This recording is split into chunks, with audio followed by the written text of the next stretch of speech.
अंकुश एक ब्लॉगर था। पुरानी भूतिया जगहों के बारे में जानना और उसे एक्सप्लोर करके अपने ब्लॉग्स में लिखना, ये उसका काम था और उसी से उसकी रोजी रोटी भी चलती थी। अंकुश ने हाल ही में एक गांव के बारे में सुना जिसे हॉन्टेड बताया जा रहा था। बताया जाता है कि कभी इस गांव में भी लोग रहा करते थे, फिर किसी चुड़ैल के वजह से गांव के आधे से ज्यादा लोग मर गए और बाकी बचे लोग उस गांव को छोड़कर कहीं और चले गए। लेकिन अभी भी उस गांव में उन मरे हुए लोगों की आत्माएं भटकती है, जिस वजह से दिन में भी कोई उस गांव में जाने की हिम्मत तक नहीं कर पाता। अब होना क्या था, अंकुश को यही तो चाहिए था। उसने अपना सारा जरूरी सामान पैक किया और निकल पड़ा अस्तपुरा नाम के उस छोटे से गांव के बारे में उठ रही अफवाहों को एक्सप्लोर करने के लिए। दिल्ली से पूरा एक दिन का सफर था ट्रेन में। उसके बाद वो एक स्टेशन पर उतरा। सफर लंबा था पर एक्साइटमेंट के चलते उसे इसका एहसास नहीं हुआ। स्टेशन से निकलकर अंकुश ने अस्तपुरा के लिए एक ऑटो वाले से पूछा तो पहले तो उस ऑटो वाले ने साफ साफ उसे वहां जाने के लिए मना कर दिया, पर अंकुश ने उसे ज्यादा पैसे देने का लालच देकर उसे वहां जाने के लिए मना लिया। रास्ते में अंकुश ने उस ऑटो वाले से पूछा, सुना है लोग इस गांव को शापित मानते हैं? तो ऑटो वाले ने शीशे में से झांकते हुए अंकुश को देखकर बोला, दरअसल उस गांव का श्राप एक पीपल का पेड़ है जो उसी गांव की आखिर में मौजूद है। उस पेड़ का खौफ ऐसा है कि सूरज ढलते ही उस रास्ते से आना जाना बिल्कुल बंद ही हो जाता है। कहा जाता है इस पेड़ में एक लड़की की आत्मा बसती है और शाम होते ही उस पेड़ से उस लड़की की रोने की आवाज सुनाई देती है। ये भी कहा जाता है कि अंधेरा होने के बाद कोई अगर उस पेड़ के आसपास भी भटकता है तो अगली सुबह उस आदमी की लाश उस पेड़ से लटकता हुआ मिलता है। हाँ, मगर वो लड़की आई कहाँ से और ये सब शुरू कहाँ से हुआ? अंकुश के इस सवाल पर उस ऑटो वाले ने बोला, अब साहब इतना सब तो मुझे मालूम नहीं, पर अगर आपको जानकारी चाहिए तो इस गांव में एक बंगला है जिसमें एक बूढ़ा आदमी रहता है। शायद आपको उससे कुछ जानकारी मिल पाएगी। इसी तरह आखिरकार ऑटो वाले ने अंकुश को उस गांव से थोड़ी दूर छोड़ दिया और जाते जाते ऑटो वाले ने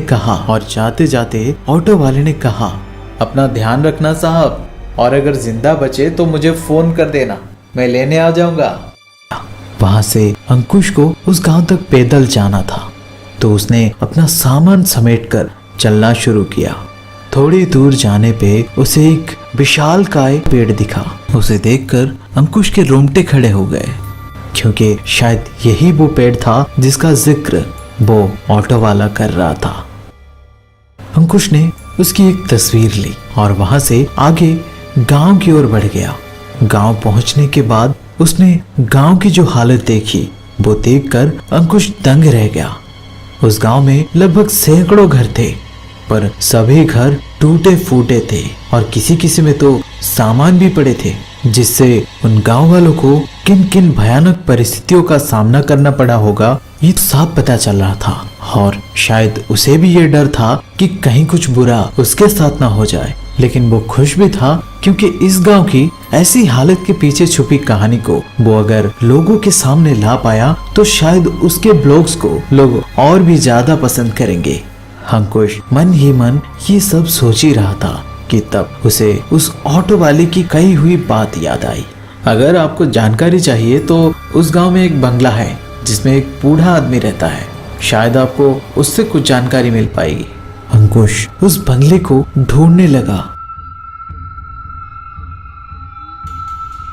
थोड़ा ढूंढने पर उसे वो पुरानी हवेली दिखी। वो बंगला किसी भूत बंगले से कम नहीं दिख रहा था। जो भी हो, अंकुश खाली हाथ वहां से लौटना नहीं चाहता था।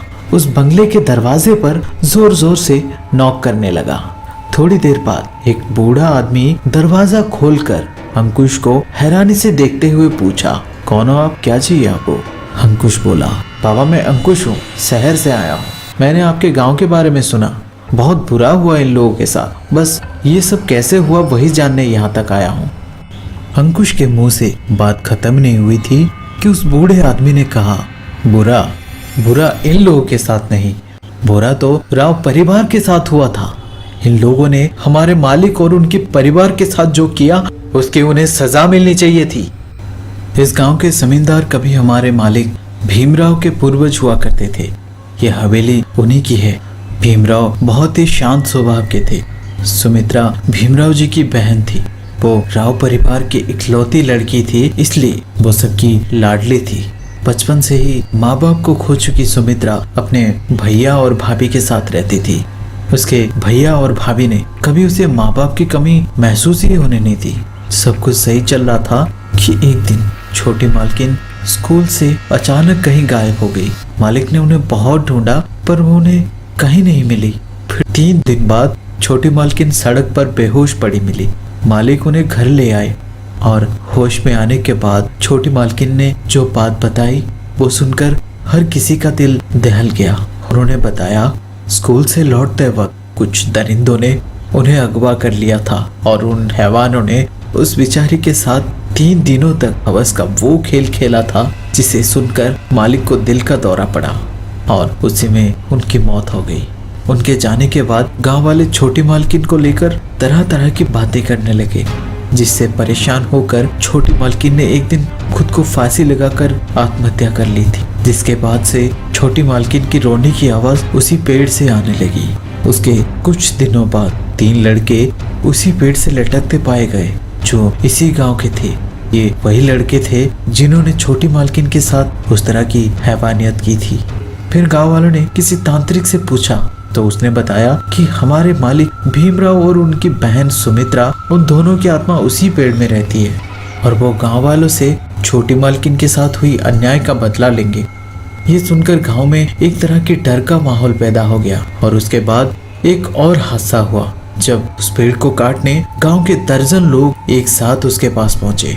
जब उनमें से किसी ने कुल्हाड़ी से उस पेड़ पर चोट मारा तो उस पेड़ से छोटी मालकिन की चीखने की आवाज वहां खड़े हर किसी को सुनाई देने लगी और उसके साथ ही उस जगह से खून बहने लगा जिस जगह पर कुल्हाड़ी की चोट लगी थी। अब आप ही बोलिए, जो इंसान कभी अपनी बहन की आंखों में आंसू नहीं देख सका वो उसका खून कैसे देख सकता था। इसलिए उन्होंने उन सभी लोगों को मार डाला जो लोग उस पेड़ को काटने गए थे। इस घटना के बाद बाकी बचे लोग उस गांव को छोड़कर भाग गए। ये सुनकर अंकुश बोला, तो आप यहाँ कैसे रहते हो? तो उस आदमी ने हंसते हुए बस इतना ही कहा, यहाँ सिर्फ बुरे का बुरा होता है। ये कहानी आप सबको कैसे लगी